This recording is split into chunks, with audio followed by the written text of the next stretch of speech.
um grilo começou a cantar do meu lado. Cri, cri, cri. Eu tinha acabado de tomar banho, eu estava com a cabeça fria, mas depois de 1 hora tentando escrever, cri, cri, cri, eu não aguentei não, eu fui atrás. E como lá em casa a gente dispõe de visitantes voadoras chamadas muriçocas, eu tenho uma raquete elétrica, aí eu disse, é hoje que eu vou te usar. Eu fui atrás do grilo e eu meio que eletrocutei ele, sentença de morte nele.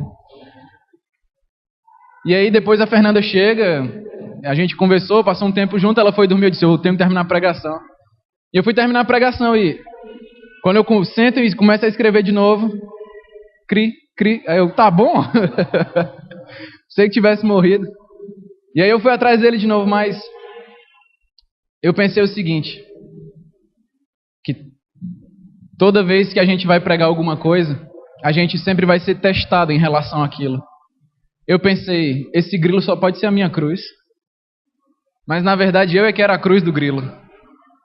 Porque Deus criou e designou ele para trazer glória ao nome dele. Em Romanos 1:20 fala que nós podemos ver a glória de Deus em tudo aquilo que ele criou. O grilo foi criado para poder cantar e trazer glória ao nome do Senhor Jesus por meio do canto dele. Eu que estava atrapalhando ele. Então, se tem alguma dificuldade na tua vida, se tu está carregando alguma cruz, não deixe de cumprir aquele propósito que Deus te criou. Continua cantando, continua trazendo glória para o nome do Senhor Jesus naquilo que tu foi feito para fazer. Amém? Antes de falar teologicamente, sobre praticidade da Bíblia, eu queria explicar o que é a cruz, para falar a verdade. A cruz nada mais é que 2 pedaços de madeira, um na vertical, outro na horizontal. Mas a cruz, ela era uma condenação romana.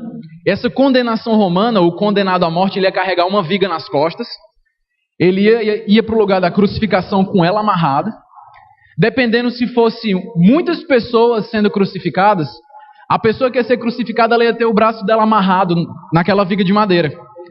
Se fossem poucas pessoas, que foi no caso de Jesus, ela seria crucificada com um cravo, que é mais ou menos o tamanho de uma caneta, entre o rádio e a una aqui, ó, os ossos do pulso.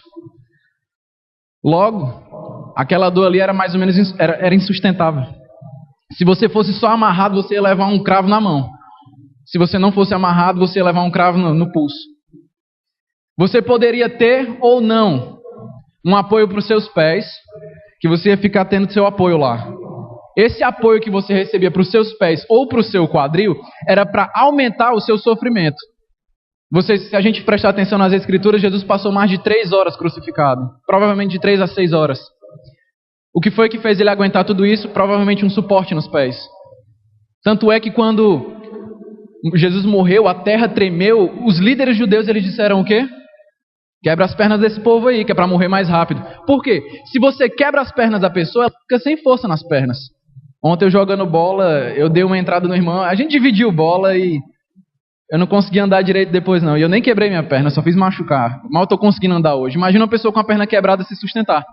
Então, se ela perde a sustentação na perna, a posição do braço fica um pouco mais elevada. Ela morre por asfixia. Contudo, antes de ser pregado na cruz, a pessoa é oferecido a ela vinho e mirra. Vinho e mirra. Que é um sedativo. Para você ficar um pouco mais desligado da realidade, entre aspas, um pouco mais drogado. Para você não sentir a dor, para você não sentir aquilo acontecer tão duramente. Foi oferecido para Jesus vinho e mirra, mas ele não quis beber. Ele quis pagar os nossos pecados consciente da dor ali. Mas, por incrível que pareça, o momento em que Jesus provavelmente se deparou com a cruz não foi só simplesmente na sua morte. Estudiosos acreditam que provavelmente Jesus se deparou com cruzes quando ele era criança ainda. Veja bem, quando Jesus nasceu, José, Maria e Jesus foram morar onde? No Egito. Por medo de quem? Herodes o Grande. Então, quando Herodes o Grande morreu, eles voltaram para onde? Para a Judéia, no sul. Na Galileia, quando Herodes o Grande morreu, Judas o Galileu fez uma insurreição, uma revolta ali na Galileia. Que fez o quê? Fez com que o Império Romano, com medo dessa revolução, enviasse o general Públio Quintílio Varo, que era um cidadão bem feroz, meu amigo. Era um dos generais mais conhecidos de Roma naquela época. E esse general Varo, ele foi conhecido porque ele pegou aquela Roma de Galileu, matou tudinho e crucificou todos. Num total de 2.000 cruzes ali nas ruas da Galileia. E foi na mesma época que Jesus, Maria e José estavam voltando do Egito para o sul da Judéia. Mas José ficou com medo de morar e foi levado a morar onde? Na Galileia. Então provavelmente uma das primeiras memórias de Jesus foram o quê? 2.000 cruzes plantadas no solo da Galileia. Mas, explicado o que é uma cruz, explicado o que é uma condenação romana por cruz, vamos falar agora biblicamente. Por que será que Cristo venceu a maior vergonha, ou a condenação mais vergonhosa do mundo? Se você puder abrir sua Bíblia, vamos abrir em Romanos 3, 25. Eu escondi. Romanos 3, 25. Romanos 3, 25.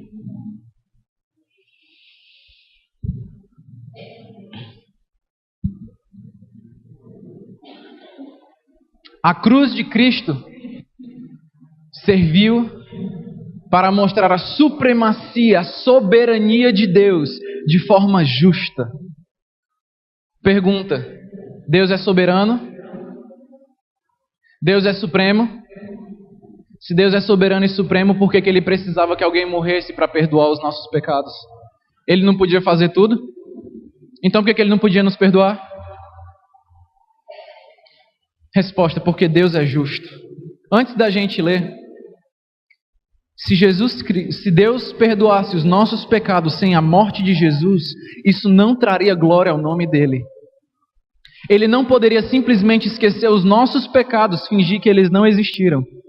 Isso não seria justo. Vejam bem, Deus fez de tudo para que o ser humano resolvesse por si só a questão do pecado. Deus mandou o dilúvio, limpou a terra. Deus mandou a lei para o homem cumprir a lei, o homem não cumpriu a lei.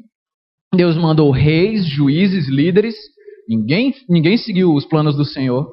Deus mandou castigo para ver se ninguém resolveu aprender com o Senhor. E aí ele teve que mandar quem? O filho dele. E aí para cumprir também o que diz em Levítico 17:11, sem derramamento de sangue não tem perdão. Se Deus simplesmente pegasse o nosso pecado e jogasse debaixo do tapete, isso não traria glória ao nome dele. Por isso vamos ler agora Romanos 3, 25. Deus ofereceu Cristo como sacrifício para que pela sua morte na cruz, Cristo se tornasse o meio de as pessoas receberem o perdão dos seus pecados pela fé nele.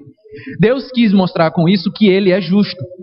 No passado ele foi paciente, não castigou as pessoas por causa dos seus pecados, mas agora, pelo sacrifício de Cristo, Deus mostra que é justo.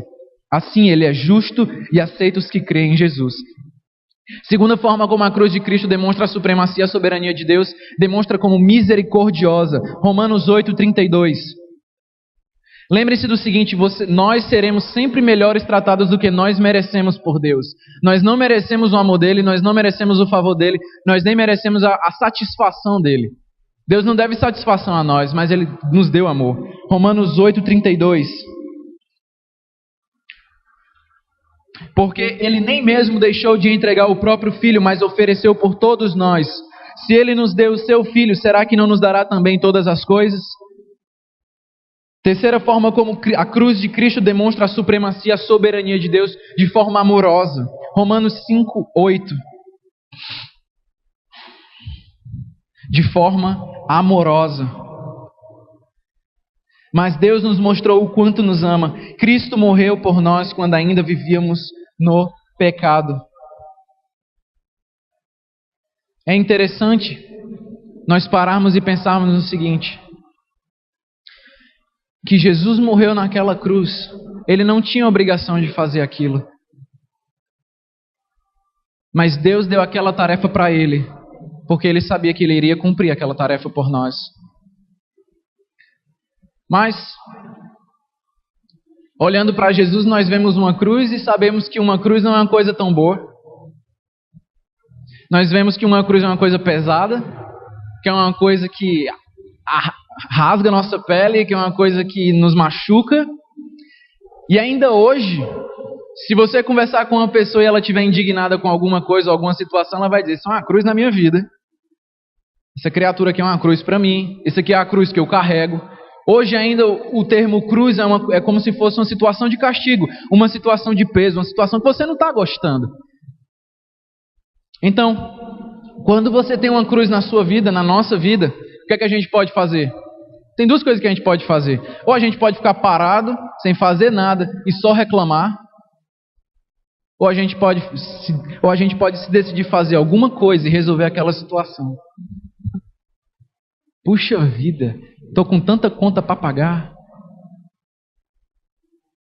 Meu filho está me dando tanto trabalho. Irmãozinho da igreja não me ajuda. Faltou o cara que vai fazer a oferta ou a ceia. Eu dou graças a Deus pelos pais que eu tenho. Eles me ensinaram uma coisa que eu nunca esqueci. E é uma frase que meu pai usa até hoje comigo. A situação está difícil. Se a vida te deu um limão, faz uma limonada. Você tem a chance de fazer tudo da sua vida, ter a mesa virada, virar aquela situação. Isso só depende de você. As situações podem parecer difíceis? Podem. Elas vão parecer difíceis. Mas será que tudo não é possível para Deus?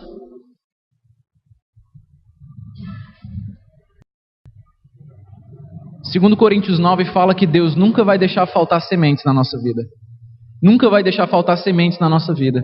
Deus também diz que vai fazer a árvore crescer e a árvore dar muitos frutos. Mas entre o tempo que Deus me dá a semente na minha mão e entre o tempo que a árvore vai crescer e vai dar frutos, existe um espaço bem grande ali. De quê? Trabalho. Ele vai te dar todas as sementes que tu precisa. Mas quem é que vai capinar o chão? Quem é que vai arar o chão? Quem é que vai preparar a terra? Quem é que vai adubar a terra? Quem é que vai cavar o buraco? Quem é que vai plantar a semente? Quem é que vai aguar a semente? Quem é que vai dar sustentação àquela árvore quando ela nascer torta?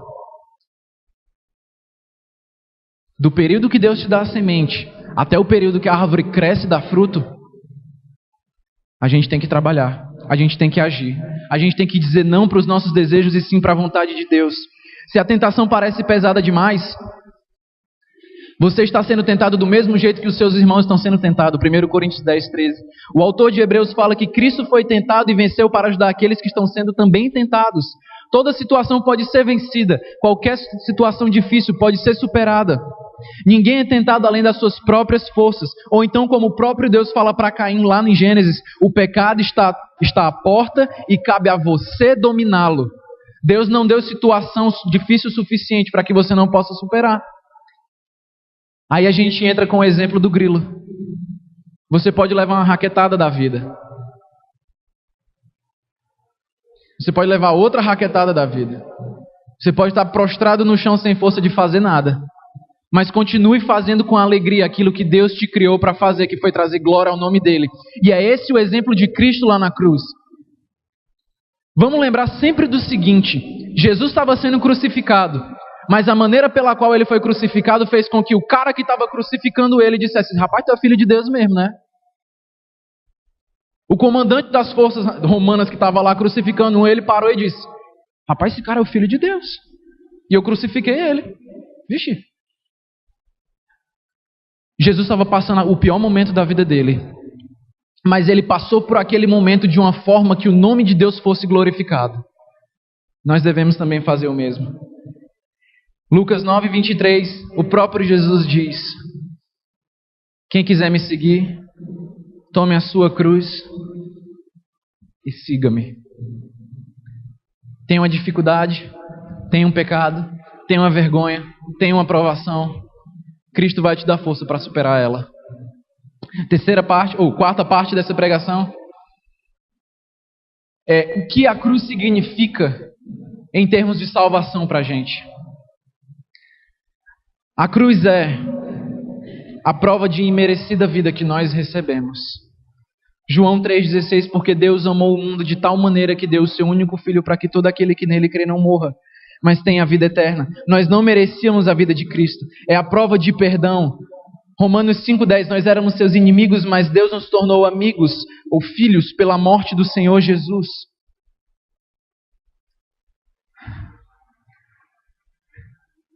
Terceira item. A cruz de Cristo é a bandeira da vitória que nós levamos ao redor do mundo para aqueles que não creem em Jesus. Eu queria enfatizar esse ponto, que a cruz de Cristo é a bandeira que nós levamos ao redor do mundo para aqueles que não creem. Você nunca vai conseguir resgatar alguém que está se afogando dentro do mar lá da praia. Se você estiver na areia e a pessoa estiver se afogando lá dentro do mar e jogar a boia, você pode perder a boia e perder a pessoa. Se nós não levarmos a cruz de Cristo para as pessoas e pregarmos para eles que Jesus não está mais lá pregado, mas que Ele ressuscitou, não vai adiantar de nada a gente ficar gritando lá da praia, nada, nada, sai daí, não vai, a pessoa não vai sair, ela não sabe nadar. A verdade é que todos nós vamos nos deparar com a morte. Todos nós vamos nos deparar com a morte. Quem vai para velório aqui sabe muito bem que ele é o momento que todo mundo reflete na vida. É o momento que a pessoa está mais sensível, é quando morre alguém. Por quê? Porque sabe que aquele ali é o destino de todo ser humano. Mas a verdade é, a morte vem para todo mundo. Vem. Mas quem é que vai conseguir vencer a morte? Aqueles que são lavados no sangue do Cordeiro. Quando Cristo morreu naquela cruz, Ele olhou na cara da morte, que é um dos nossos inimigos. Satanás é inimigo? É, mas a morte também é. E o nosso inimigo chamado morte foi derrotado lá naquela cruz. Porque Cristo, quando morreu e ressuscitou, Ele olhou para a cara da morte e disse: onde está, ó morte, o teu poder de ferir? Onde está, ó morte, a tua vitória? Mas nós agradecemos a Deus, que nos deu a vitória por meio do nosso Senhor Jesus Cristo. Cristo desmoralizou a morte naquela hora. Não temos que ter medo. Ele derrotou a morte. 1 Coríntios 15, 54 ao 58. A cruz de Cristo também é a prova da inocência de todos aqueles que creem que Jesus é o Filho de Deus, o seu Salvador. Quando você está sendo julgado, você recebe a condenação de ser condenado ou inocente. Naquele momento que nós formos ser julgados, vamos ter uma condenação ou um livramento. Você vai ser declarado inocente ou culpado. E você só vai ser declarado inocente ou culpado dependendo da forma que você enxerga o próprio Filho de Deus. A pergunta que vai ser feita para você durante toda a sua vida é: o que Jesus é para você? É um nada? É um louco? Ou é Deus? Aquele que se diz Deus só pode ser Deus o doido.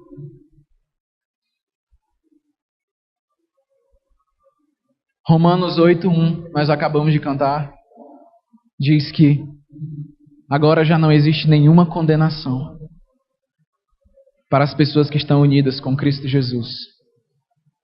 Nenhuma condenação. Nenhuma condenação. Nenhuma condenação. Nenhuma condenação. O diabo vem para te acusar. Você fez isso, você fez aquilo, você anda com isso, você vê aquilo. Nenhuma condenação. Nenhuma. Nenhuma.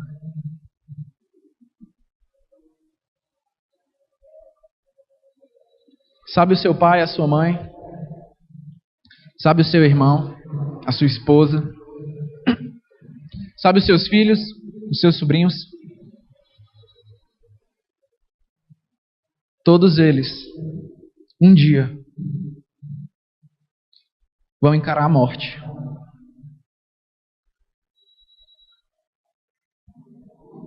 Eu também vou. Você também vai encarar a morte. A diferença é como é que nós vamos encarar a morte.